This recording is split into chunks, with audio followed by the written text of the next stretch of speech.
अस्सलाम वालेकुम, खालिद सैफुद्दीन आपके साथ और मैं लेकर आया हूँ 9 दिसंबर की कॉल।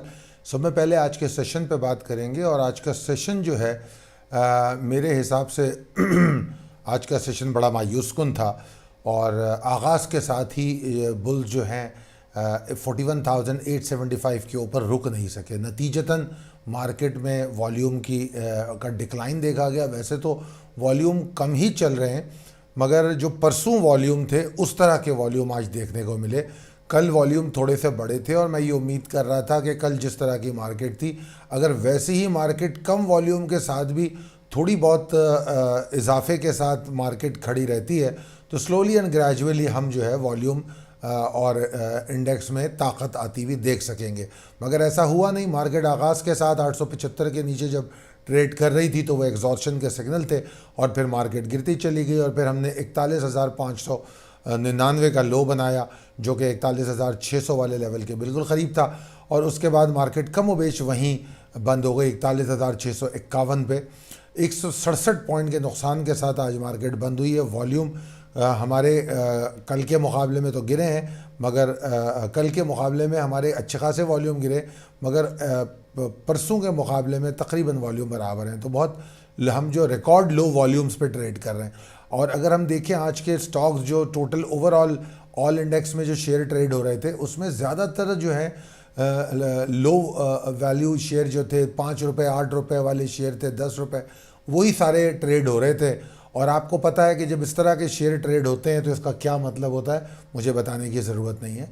और दूसरी बात यह है कि सिर्फ़ और सिर्फ मैं प्रिसाइसली देख रहा था कि आखिर ऐसे कौन से स्टॉक हैं मोस्टली जिन्होंने इस जो गिरावट है या लैकलस्टर सेंटिमेंट है इसमें सरवाइव करने की कोशिश की है। तो वो फोर्थ क्वार्टर पोर्टफोलियो के जो स्टॉक हैं वो ज़्यादातर उसमें नज़र आए। प्रिसाइस लेवल टेबल आपके सामने तैयार है, बिल्कुल अपडेटेड है। अब चलते हैं possibilities and strategies as per technical chart की तरफ। बेशक कुछ छोटी सी होप हमारे सामने आई थी जब हमने कल वाले सेशन में मार्केट में कुछ एफर्ट देखी थी, मगर आज के सेशन ने सारा कुछ उल्टा कर दिया, सब कुछ चेंज करके रख दिया।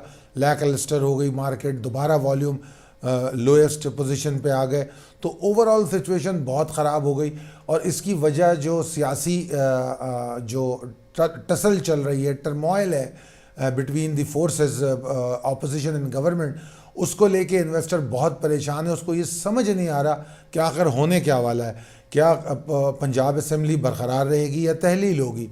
आखिर अगर पंजाब और खैबर पख्तूनख्वा असम्बली तहलील होती हैं तो उससे फिर जो फेडरल गवर्नमेंट है उस पर क्या असर पड़ेगा? दूसरी तरफ जो माशी सूरत हाल है वो शदीद ज़बोहाली का शिकार है। अगर हम देखें तो इसहाक डार साहब भी काफ़ी बंधे हुए और परेशान नज़र आ रहे हैं। इस वक्त पॉलिटिकल कंसेंसस की ज़रूरत है और खान साहब सिर्फ धमकियों पर सियासत करने की कोशिश कर रहे हैं। और आज मैं देख रहा हूं कि अदालत में मामलात जो हैं बहुत सारे चले गए हैं। कोई डेट बता रहे थे, भाई मुझे याद नहीं आ रहे कौन सी डेट है वो, मगर एक डेट में 5-6 केसेस लग रहे हैं खान साहब के ख़िलाफ़। तो ये तमाम चीज़ें यकीनन इन्वेस्टर को परेशान करने के लिए काफ़ी हैं कि आखिर होगा क्या। क्योंकि अगर फ़र्ज़ कीजिए हर आदमी अपने हिसाब से स्पेकुलेट कर रहा है कि अगर ऐसा होगा तो उसका रिएक्शन ये हो सकता है। तो बहरहाल ये तमाम सूरत हाल है कि बावजूद इसके कि ये टाइम ऐसा नहीं है कि मार्केट इतना बुरा परफॉर्म करे दिसंबर के महीने में, मगर मार्केट बुरा परफॉर्म कर रही है। दूसरी तरफ अगर बैरूनी ममालिक में भी देखें तो वहाँ रिसेशन के खौफ से उनके भी इंडेक्स में प्रेशर नज़र आता है। क्रूड ऑयल काफ़ी हद तक नीचे आ चुका है। तो ओवरऑल सूरत हाल भी कोई बहुत अच्छी नहीं है। अच्छा जनाब, अब इस वक्त जो इकनॉमिक इंडिकेटर्स हैं वो ख़राब हैं। उसके बाद गवर्नमेंट जो है ज़्यादा फोकस नज़र आ रही है अपने इंतखाबात को बचाने के लिए। तो अब उसके लिए वो कैसे अवाम को मुतमईन करती है और IMF को मुतमईन करती है, ये बड़ा अहम सवाल है। अब अगर मैं टेक्निकली देखूं तो इंडेक्स दोबारा अपनी मुश्किल प्रॉब्लमेटिक लेवल्स के आसपास आ चुका है और मैं समझता हूं कि अगर मार्केट 600 लेवल के नीचे ट्रेड करती है तो मार्केट में इस तरह की एक्टिविटी बरकरार रहेगी। जैसे लैकलस्टर एक्टिविटी अभी चल रही थी ये बरकरार रहेगी और हम वॉल्यूम भी नहीं देखेंगे। और एक टग ऑफ वॉर की कैफियत अच्छे स्टॉक्स में रहेगी।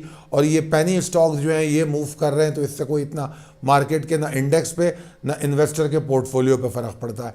मगर बहरहाल अगर मार्केट 41,443 को तोड़ दे तो फिर मुझे थोड़ा सा शक है कि मार्केट में कुछ सेलिंग वॉल्यूम बढ़ जाए। और यही मेरे हिसाब से 41,443 जो है इमीडिएट टारगेट है। इसको तोड़ने के बाद फिर मार्केट अपना नया हदफ तय करेगी नीचे की जानिब। और मार्केट में अगर आप बुल्स की एफर्ट के बारे में उम्मीद रखना चाहते हैं तो इसके लिए ज़रूरी है इंडेक्स को कम से कम 41,875 के ऊपर रुका रहे।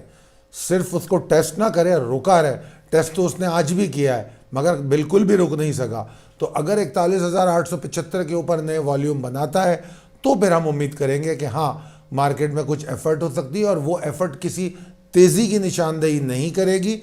उसका मकसद सिर्फ और सिर्फ जो मौजूदा सेलिंग थ्रेट और लैकलस्टर सेंटिमेंट है उसको कम करना होगा, उससे ज़्यादा कुछ भी नहीं।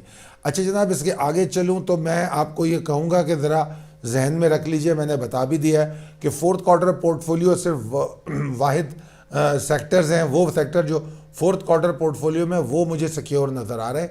और आज की मार्केट में भी वो बेहतर रहे निस्बतन दूसरे स्टॉक के। हम कराची में सेमिनार करने जा रहे हैं दिसंबर के तीसरे हफ्ते में। ये फ्री सेमिनार होगा और इसके लिए आप तमाम लोगों को दावत ख़ास है कि अपने सवालात के साथ आप आ सकते हैं। पाकिस्तान मर्केंटाइल एक्सचेंज के हवाले से मार्केट को आप देख रहे हैं, अगले साल अक्टूबर में इलेक्शन की बात हो रही है, तो इंडेक्स पाकिस्तान स्टॉक एक्सचेंज में सिर्फ medium to long term investment की अपॉर्चुनिटीज़ ज़्यादा मुनासिब होंगी if you really understand how to buy with the split buying strategy and how to do the accumulation. अगर ये चीज़ें आप समझते हैं तो फिर पाकिस्तान स्टॉक एक्सचेंज में आपकी इन्वेस्टमेंट बेहतर रहेगी। अदरवाइज़ अगर आप short to medium term trading करते हैं, within a week trade करते हैं, तो मेरा मशवरा आपको ये है कि पाकिस्तान मर्केंटाइल एक्सचेंज में अपना एक्सपोजर ज़रूर बनाएं। और इसके लिए हम सेमिनार करेंगे, वर्कशॉप करेंगे कराची में गुलशन इकबाल में, और वहाँ हम आपको आपके तमाम सवालों के भी जवाब देंगे। स्टॉक के हवाले से भी सवाल कर सकते हैं और आपको सारे सवाल कितना कम से कम इन्वेस्टमेंट से आप ये काम कर सकते हैं घर बैठ के किया जा सकता है। अगर आप प्रोफेशनल ट्रेडिंग कर रहे हैं यानी कि स्टॉक में ही ट्रेडिंग कर रहे हैं तो फिर आप इसके 4 घंटे एड ऑन क्यों नहीं करते। ये सिर्फ 4 घंटे आपके मांगता है और उस 4 घंटे में आप एक अच्छे प्रॉफिट को हासिल कर सकते हैं। बहरहाल राब्ता कीजिए अगर आप इस सिलसिले में कोई सवाल हो और इसको अटेंड करना चाहते हो। 0345619043।